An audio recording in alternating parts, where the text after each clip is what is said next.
బుధవారం ఆశా వర్కర్ల సమస్యలు పరిష్కారం కోసం రాష్ట్ర వ్యాప్తంగా డిసెంబర్ 15 నుండి 31 తేదీ వరకు నిర్వహించే రాష్ట్ర బస్సు జాత నల్గొండకు చేరుకుంది. ఈ సందర్భంగా జాతకు బతుకమ్మలు, బోనాలతో ఆశా వర్కర్లు, సిఐటియు నాయకులు ఘనంగా స్వాగతం పలికారు.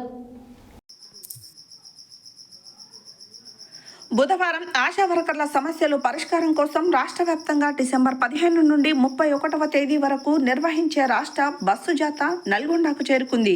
ఈ సందర్భంగా జాతకు బతుకమ్మలు, బోనాలతో ఆశా వర్కర్లు, సిఐటియు నాయకులు ఘనంగా స్వాగతం పలికారు. అనంతరం ఎస్బీఆర్ ఫంక్షన్ హాల్లో డి మహేశ్వరి అధ్యక్షతన సభ జరిగింది. ఈ సందర్భంగా మాజీ ఎమ్మెల్యే జూలకంటి రంగారెడ్డి మాట్లాడుతూ ఎన్నికల ముందు రాష్ట్ర కాంగ్రెస్ ప్రభుత్వం, బీఆర్ఎస్ ప్రభుత్వాలు ఆశాల సమస్యల పట్ల నిర్లక్ష్యంగా వ్యవహరిస్తుందని, ఆశాల సమస్యలు పరిష్కరించాలని సిఐటియు నాయకత్వంలో ఆరోగ్య శాఖ మంత్రి, రాష్ట్ర ఉన్నతాధికారులకు, ఎమ్మెల్యేలకు, మంత్రులకు అనేకసార్లు వినతి పత్రాలు ఇచ్చినా సమస్యలు పరిష్కరించలేదని అన్నారు.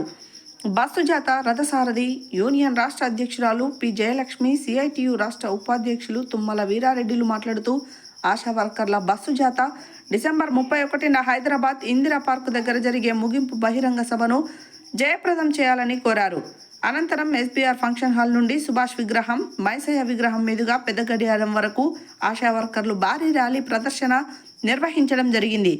ఆశా వర్కర్ల బస్సు జాతాలో రాష్ట్ర ప్రధాన కార్యదర్శి ఆర్ నీలాదేవి, రాష్ట్ర కోశాధికారి గంగమణి, రాష్ట్ర ఉపాధ్యక్షులు ఆర్ సాధన, రాష్ట్ర సహాయ కార్యదర్శి కె సునీత, ఎన్ పద్మ, ఎం బాలమణిల బృందం పాల్గొని మాట్లాడారు. ఈ కార్యక్రమంలో సిఐటియు జిల్లా అధ్యక్షులు చిన్నపాక లక్ష్మీనారాయణ, ఆశా యూనియన్ జిల్లా కార్యదర్శి టి వెంకటమ్మ, సిఐటియు జిల్లా సహాయ కార్యదర్శులు దండంపల్లి సత్తయ్య, ఎరుపుల యాదయ్య, ఐద్వా జిల్లా ఉపాధ్యక్షురాలు తుమ్మల పద్మ, ప్రజానాట్య మండలి జిల్లా అధ్యక్ష కార్యదర్శులు నాంపల్లి చంద్రమౌళి, కుమారి శంకర్, సిఐటియు జిల్లా కమిటీ సభ్యులు పైజర్ల సైదులు, దయానంద్, అద్దంకి నరసింహం, భీమగాని గణేష్, పోలె సత్యనారాయణ, వరికుప్పల ముత్యాలు, ఆవుట రవీందర్ తదితరులు పాల్గొన్నారు.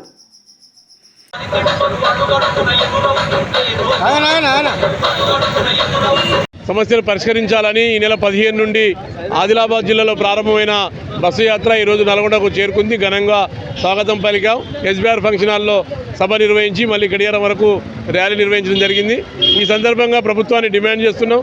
కాంగ్రెస్ పార్టీ మేనిఫెస్టోలో ప్రకటించిన 18,000 రూపాయల వేతనం వెంబడే ప్రకటించాలని చెప్పి, అదేవిధంగా పీఎఫ్, ఈఎస్ఐ, ప్రమాద బీమా, ఆరోగ్య బీమా సౌకర్యాలు కల్పించాలని చెప్పి ప్రభుత్వాన్ని డిమాండ్ చేస్తూ ఉన్నాం. ఈ సమస్యలు పరిష్కారం చేయకపోతే, ఫిబ్రవరి శీతాకాల సమావేశాల్లో అమలు చేయకపోతే నిరవధిక సమ్మెకైనా పోతామని చెప్పి హెచ్చరిస్తూ ఉన్నాం. తెలంగాణ రాష్ట్రంలో ఆశా వర్కర్ల సమస్యలు పరిష్కరించాలని ఫిబ్రవరి బడ్జెట్ సమావేశాల్లోనే 18,000 ఫిక్స్డ్ వేతనం ఎన్నికల ముందు ఇచ్చినటువంటి కాంగ్రెస్ హామీని అమలు చేయాలని చెప్పి డిమాండ్ చేస్తూ ఈ నెల 15 నుండి 31 జరుగుతున్నటువంటి బస్సు యాత్ర ఈరోజు నల్గొండకు రావడం జరిగింది. ఘనంగా సభ ర్యాలీ జరిగింది. రాష్ట్ర ప్రభుత్వాన్ని మేము హెచ్చరిస్తూ ఉన్నాం. ఆశాలకు ఎన్నికల ముందర మీ మేనిఫెస్టోలో ఇచ్చినటువంటి వాగ్దానాన్ని వెంటనే అమలు చేయాలని చెప్పి డిమాండ్ చేస్తూ ఉన్నాం. ఈ సంవత్సరాల కాలంలో ఆశా వర్కర్స్ యూనియన్ ఆధ్వర్యంలో అనేక మార్లు మంత్రులకు, ఎమ్మెల్యేలకు, అధికారులకు వినతి పత్రాలు ఇచ్చి అలసిపోయి ఈరోజు ఈ పోరాటానికి పోయాం. ప్రభుత్వం దిగొచ్చి బడ్జెట్ సమావేశాల్లో ఫిక్స్డ్ వేతనం నిర్ణయం చేయకపోతే రాబోయే కాలంలో ఎంతటి పోరాటానికైనా ఈ రాష్ట్రంలో ఆశాలు వెనకాడబోరని చెప్పి సందర్భంగా ప్రభుత్వాన్ని హెచ్చరిస్తూ ఉన్నాం.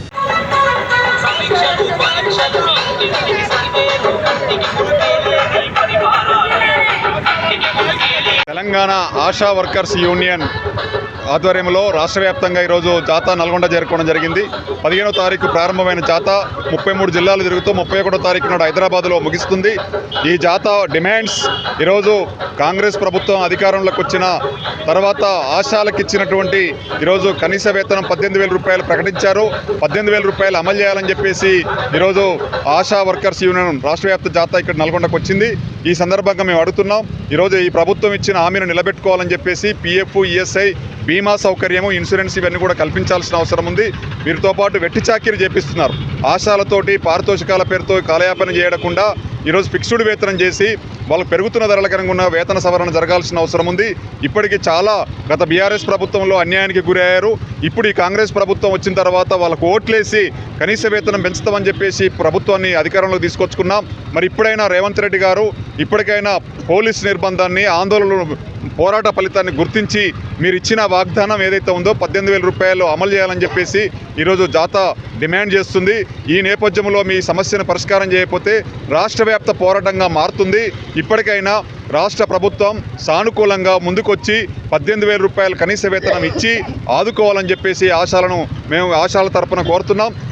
ఈ సమస్య పరిష్కారం కాకపోతే దీన్ని రాష్ట్ర వ్యాప్త సమ్మెకు కూడా వెనుకాడేది లేదని చెప్పేసి ప్రభుత్వాన్ని హెచ్చరిస్తూ ఉన్నాం.